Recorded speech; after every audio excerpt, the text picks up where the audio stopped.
हाँ तो बच्चों, कल जो अपनी क्लास हुई थी उसमें राजनीति के निर्देशक जो तत्व हैं उनके बारे में थोड़ी बहुत जानकारी आपको दी थी।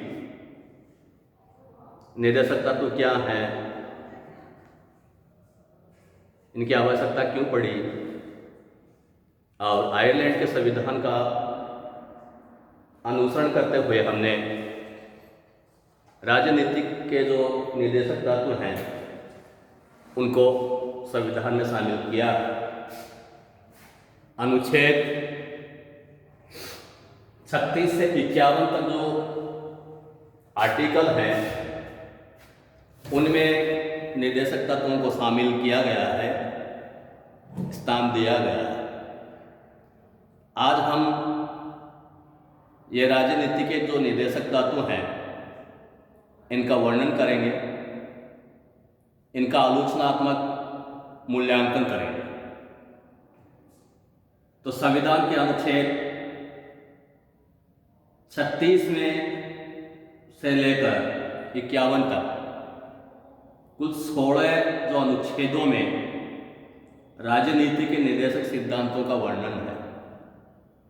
इसमें विभिन्न क्षेत्रों में राज्य के कार्य क्षेत्र पर विचार किया गया है, जैसे आर्थिक, सामाजिक, वैधानिक, शिक्षा संबंधी तथा अंतर्राष्ट्रीय क्षेत्र। इनको 3 भागों में विभाजित करके इनकी सहजता से एक्सप्लेनेशन किया जा सकता है। तो पहला इस प्रकार से है कि लोक कल्याणकारी तथा समाजवादी राज्य की स्थापना करने वाले सिद्धांत।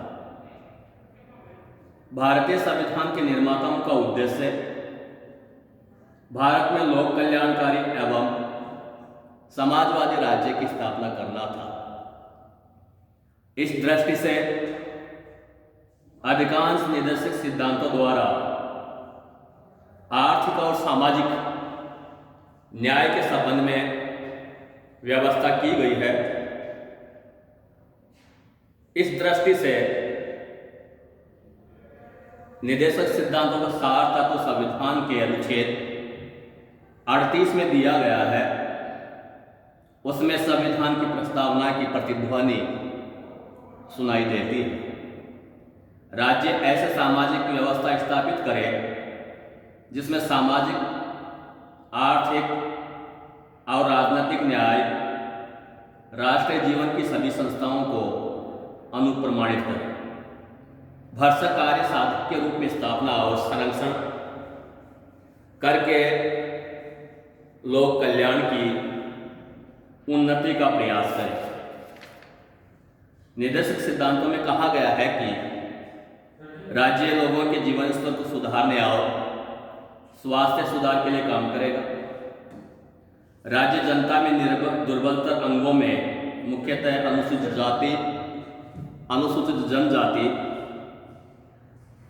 आदिम जातियों की शिक्षा तथा अर्थ संबंधी हितों की विशेष सावधानी से रक्षा करेगा और सामाजिक अन्याय तथा सभी प्रकार के शोषण से उनकी रक्षा करेगा।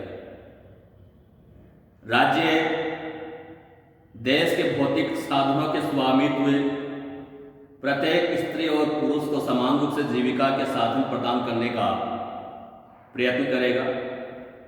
राज्य देश के भौतिक साधनों के स्वामित्व और नियंत्रण की ऐसी व्यवस्था करेगा कि अधिक से अधिक सार्वजनिक हित हो सके। राज्य इस बात पर ध्यान रखेगा कि संपत्ति और उत्पादन के साधनों का केंद्रीयकरण न हो। राज्य प्रत्येक नागरिक को, चाहे स्त्री हो या पुरुष, समान कार्य के लिए समान वेतन देगा।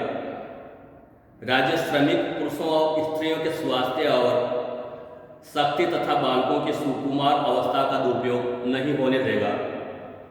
राज्य प्रयास करेगा कि सभी नागरिक अपनी योग्यता के अनुसार श्रम प्राप्त कर सके, शिक्षा पा सके एवं बेकारी, बीमारी, अंगहीनता आदि दशाओं में सार्वजनिक सहायता प्राप्त कर सके। वैज्ञानिक आधार पर कृषि का संचालन करना भी राज्य का कर्तव्य होगा। राज्य संविधान के प्रारंभ होने से 10 वर्ष से लेकर 14 वर्ष तक की आयु के बालकों के लिए मुफ्त और अनिवार्य शिक्षा का प्रबंध करेगा। दूसरा है गांधीवादी विचारधारा से संबंधित निर्देशक तत्व। तो गांधीवादी जो विचारधारा है, गांधी जी ने हमें सामाजिक उत्तरदायित्व के सार तत्व की शिक्षा प्रदान की है। उनकी विचारधारा का प्रभाव इन सिद्धांतों में कई स्थानों पर देखा जा सकता है। जैसे संविधान के अनुच्छेद 43 के अनुसार राज्य कुटीर उद्योगों को बढ़ावा देगा। अनुच्छेद 40 के अनुसार राज्य पंचायतों का संगठन करेगा और राज्य पिछड़ी हुई और निर्बल जातियों को विशेष रूप से शिक्षा तथा आर्थिक हितों की उन्नति करेगा। अनुच्छेद 46 के अनुसार राज्य कृषि और पशुपालन को आधुनिक ढंग से संगठित करेगा। आर्टिकल 49 के अनुसार राज्य राष्ट्रीय और ऐतिहासिक महत्व वाले स्मारकों और स्थानों की सुरक्षा करेगा। अनुच्छेद 50 के अनुसार राज्य न्यायपालिका को कार्यपालिका से अलग करने के लिए कदम उठाएगा। अनुच्छेद 44 के अनुसार राज्य सारे देश के लिए एक समान दीवानी तथा फौजदारी कानून बनाने का यत्न करेगा। इस प्रकार उपयुक्त जो अंश हैं राष्ट्रपिता बापू के दृष्टिकोण से मिलते जुलते हैं। अंतर्राष्ट्रीय शांति को बढ़ावा देने वाले निर्देशक तत्व। हमने न केवल भारत को महत्व दिया है, अपितु तो भारत हमेशा विश्व शांति का समर्थक रहा है और विश्व शांति को स्थापित करने में भारत ने हर संभव योगदान दिया है। संविधान के अनुच्छेद 51 के अनुसार राज्य अंतर्राष्ट्रीय शांति और सुरक्षा को बढ़ावा देगा। राज्य राष्ट्रों के मध्य न्याय और समानपूर्ण संबंधों को बनाए रखने का प्रयास करेगा। राज्य अंतर्राष्ट्रीय कानूनों तथा संधियों की तरफ मान बढ़ाएगा। राज्य अंतर्राष्ट्रीय झगड़ों को फैसलों के द्वारा निपटाने को बढ़ावा देगा। चौथे हिसाब से हम देखते हैं कि कतिपय नए निर्देशक सिद्धांत 42वां संविधान संशोधन, जिसे मिनी संविधान भी कहा जाता है। आज तक जितने भी संशोधन हुए हैं उसमें सबसे बड़ा जो संविधान संशोधन है 42वां संविधान संशोधन है। कभी क्लास होगी तो मुख्य जो अमेंडमेंट हैं वो भी आपके सामने रखे जाएंगे या आपको उनके बारे में बताया जाएगा। अनुच्छेद 39 की धारा F को बदल दिया गया है। उसका उद्देश्य बच्चों तथा नवयुवकों को शोषण से बचाना तथा उनके स्वास्थ्य विकास के लिए उपयुक्त अवसर तथा सुविधाएं उपलब्ध कराना। अनुच्छेद 39 के बाद एक नया अनुच्छेद 39A जोड़ा गया है। इसमें समान न्याय दिलाने तथा मुक्त कानूनी सहायता उपलब्ध कराने की व्यवस्था है। अनुच्छेद 43 के अनुसार एक नया अनुच्छेद 43B जोड़ा गया है। इसमें उद्योगों के प्रबंध में कर्मचारियों के भाग लेने की व्यवस्था है। अनुच्छेद 48B के अनुसार वनों तथा अन्य जीवों की सुरक्षा की व्यवस्था है। 86वें संविधान संशोधन अधिनियम 2002 द्वारा संविधान के अनुच्छेद 45 में संशोधन किया गया है और उसके स्थान पर अंकित वैकल्पिक अनुच्छेद के अनुसार 6 वर्ष तक के बच्चों के लिए स्वास्थ्य व शिक्षा का प्रावधान करना राज्य का दायित्व होगा। तो बच्चों ये 36 से जो 51 अनुच्छेद में निर्देशक तत्व हैं उनको हमने 4 भागों में बांटकर आपको एक्सप्रेशन आपके सामने इसका एक्सप्रेशन किया गया है। और राजनीति के निर्देशक तत्व महत्वपूर्ण है। हालांकि ये सही है कि इनके पीछे जो